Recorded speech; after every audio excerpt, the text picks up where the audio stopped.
one, yeah? A bit of a different one. Actually, I should pause it because my character's going to die otherwise. That was incredible. It's completely wonky. You can't play the game like that. I can't do like lots of episodes in VR like that. Because number one, frame rate is terrible. It's hard to concentrate on anything and it kind of messes with your head and makes you feel a little bit nauseous. Not me particularly because I'm kind of used to VR by now, but I can definitely see how that would make a lot of people very, very ill very quickly. Look at me, I'm so good at VR. But even to me, it was starting to like strain in my eyes, and I could feel it like if I played any more, it definitely would have started to get to me, which is not good. You don't want to do VR experiences to do that. And also, like the buttons didn't really work. I had to use a controller. Sometimes that didn't work. I had to use the Vive controller. Sometimes they didn't work. And I had to like move around with mouse and keyboard at the time. So it's a bit of a mess controls wise, but visually very, very cool. I think there's still, because even when you're playing the game normally, there's a bit of camera trickery going on because it's a bit of a fish-eye effect.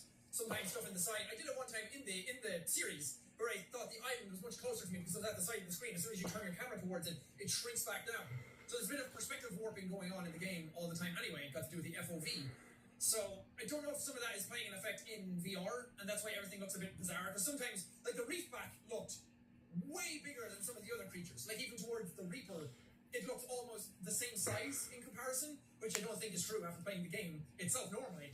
So I think visually there's some stuff going on that kind of makes stuff not one-to-one scale or not perfectly in scale with each other, and sometimes things look a little different than they normally do. But seeing a Reaper up close is the coolest, and seeing like sea dragons and everything, because they are way, way, way bigger than you think they're going to be.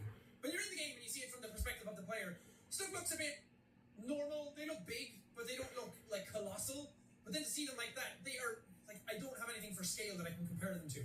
Like, a Reaper itself is like 2 long buses, like, beside each other in length. Maybe even 3. It's that big. The freaking Sea Emperor, she's like the size of 2 747s almost.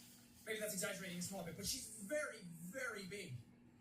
That's so cool. I love that. I would love to see them, because obviously they're putting all their time and effort into making this a good, normal game first, rather than working on VR, which is the absolute right thing they should be doing. VR for it is kind of a gimmick by now. A very well implemented gimmick, I might add, because that's not easy to do. So the fact that it works that well at all is very, very impressive.